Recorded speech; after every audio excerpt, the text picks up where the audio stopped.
Well, let's talk about the royals now, because Prince Harry has been forced to apologise after breaching confidentiality rules in his own High Court battle. The Duke of Sussex emailed private details of his case to his close friend Johnny Mercer after he went to court to challenge the Home Office's decision not to provide him with armed police protection when in the UK. We've still got Michael Cole in the studio, but live from Los Angeles, let's bring in Kinsey Schofield as well, the host of the To Die For Daily podcast.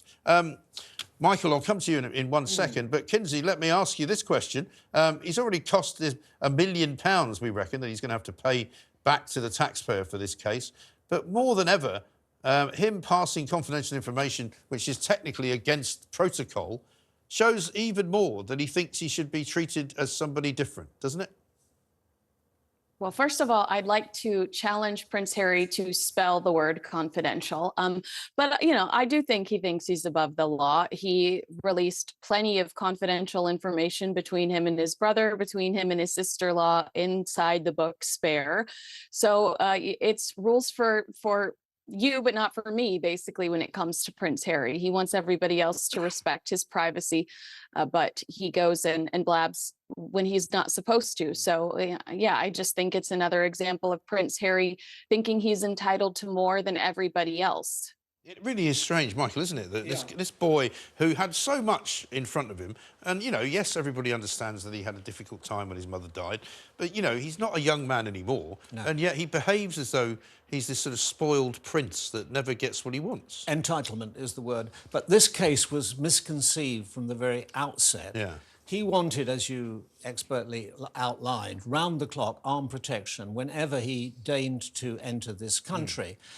The Home Office said, we will give you the level of protection that you need depending upon the circumstances and the risks at the time. Because you'll remember when the King, and it was announced the King had cancer, Harry flew back over the pole for a 25-hour visit to this country. When he came to Heathrow, 2 blacked-out police Range Rovers, wall-to-wall with armed coppers, were inside. They took him to Clarence House, and the next day, they took him back to fly back to California. Whether his visit did any good for the King, we don't know. He delayed his departure for Sandringham. I said on your very programme, when he lost this case, because the judge, Mr. Justice Lane, said it had no merit, procedures had been properly followed, I said he will need permission to appeal. Yes. And the judge refused permission to appeal. Right. So now, doubling down, adding on the costs to us as well as to himself, he's going to go to the Court of Appeal, who I think will also slap him down. Now, isn't it come to something when His Royal Highness Prince Harry, Duke of Sussex, sues the Home Office, His Majesty's government, in the Royal Courts of Justice, before one of His Majesty's judges, in a case argued by the King's Counsel. What is going on here? I know. What is going on Incredible. Here? And Kinsey, I mean, how many times is he going to be able to get away with this before his wife, Meghan, says, would you mind not wasting the family money to quite such an extent on all these bloody lawyers in London? Well, Meghan's had a win, and so Meghan probably is still chomping at the bit to prove everybody else wrong. That's something that's very important to these two people. You know, they are scorekeepers, and so I think that she probably encourages Prince Harry to go after this. Also, when it comes to their safety, you know, these types of lawsuits, Prince Harry can continue to remind us of Princess Diana, what happened to Princess Diana, and they tend to like to align themselves with Princess Diana. They want to utilize Diana's legacy as an anchor. You know, it sounds horrible, but it does feel like they use Diana's legacy to anchor themselves and to elevate themselves so that they can try to take some of the sparkle that she has around the world. So I think that they will continue to fight this particular case, and Harry will continue to bring up the death of his mother and how he feels like Meghan is in jeopardy. But you throw back to that New York car chase where you had the city of New York, the mayor, NYPD, the cab driver all saying this was an exaggerated claim. Right. They were not, you know, they were not, there was no high-speed car chase. They exaggerated everything that they said the next day. Yeah. I mean, I was just in New York a couple of weeks ago, and there was nothing high speed about the traffic. I can tell you that. You know, I was sitting in a very nice Cadillac Escalade, waiting to go 10 blocks. It's going to be nearly an hour. You know, you just can't get anywhere. But what about this business of him being mates with Johnny Mercer? I mean, I know they both share a kind of military background. It's potentially contempt of court, apart from anything else. The law is open to everyone, just like the Ritz Hotel. Yes. Okay, in this world, wherever you go in the world, there are two things that are always expensive and never cheap. Right. Lobsters and lawyers. Yes. And you can burn through an awful lot of money. Yes. They have a very expensive lifestyle. They're paying for their own security, 3 8-hour shifts of burly men guarding the Camelot, their Californian Camelot. That's going to cost a lot of money. They're now committed solely to the commercial world. She's bringing out her series of lifestyle stuff. He's doing his series on polo. Right. How that's going to go down in Watts and Compton, I do not know. I'm not sure. I'm not sure. There's more basketball courts than polo grounds it's not exactly the in South Los Angeles. And what about the jam? I mean, old Meghan's going to have to sell a lot of jam to pay for these lawyers and for all this security as well. I'm told that she's already discovered the first batch that's been sending out. I'm hoping you're going to tell me, Kinsey, that she sent you number 18. We've seen number 17. I did not. I didn't get 1 through 50, no. And you know, what's interesting to me is this kind of stealth social media launch she's doing. No one these are not purchases. These are gifted influencer packages that some of her contacts received throughout the city of Los Angeles and Santa Barbara. And you know, what is the ultimate objective when if I go to AmericanRivieraOrchard.com right now today, I cannot purchase this. I can't purchase this product.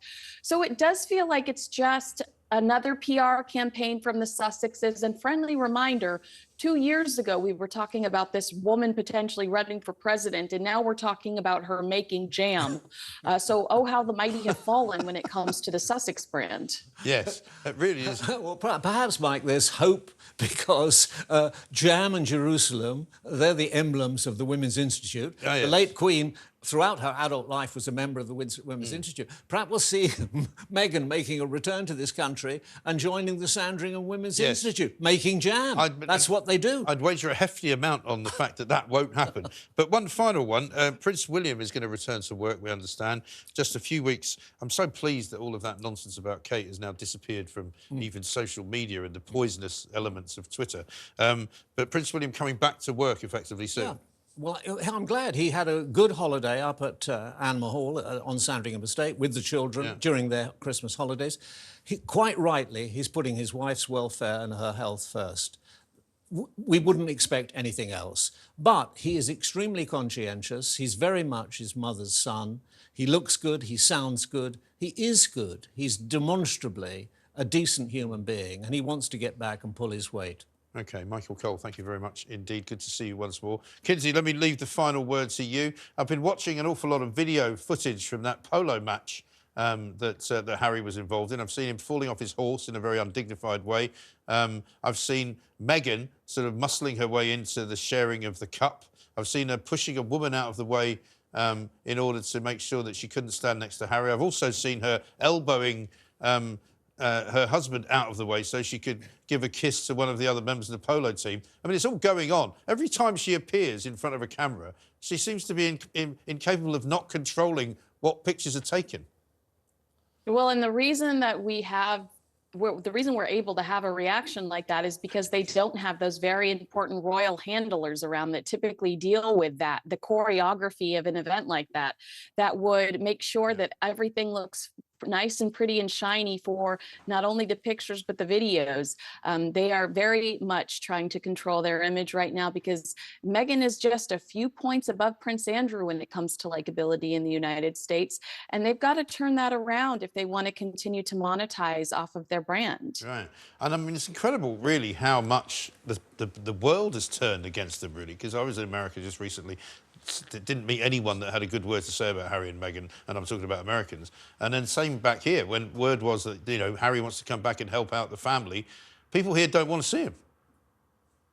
And my advice 6 months ago was go do charity work, go, below the radar and just do so much charity work that we don't see you for a little while, but we hear about all the good work you did. And instead of doing that, they're back to lights, camera, action, Hollywood, fake, shiny, everything is glossy, and I don't think that's going to do them any favors. But as we've expressed throughout the last few minutes, their ultimate objective right now is to make a buck. But they also have to change public perception, and Netflix allows them the opportunity to control the narrative and try to change public perception of them through friendship and jam. Yeah, I'm looking forward to the friendship lessons that she can give us. Maybe she could wheel out all the people who she's ghosted over the years that she's no longer friends with. I mean, that she's probably very good at. That maybe would be an area where she could give advice.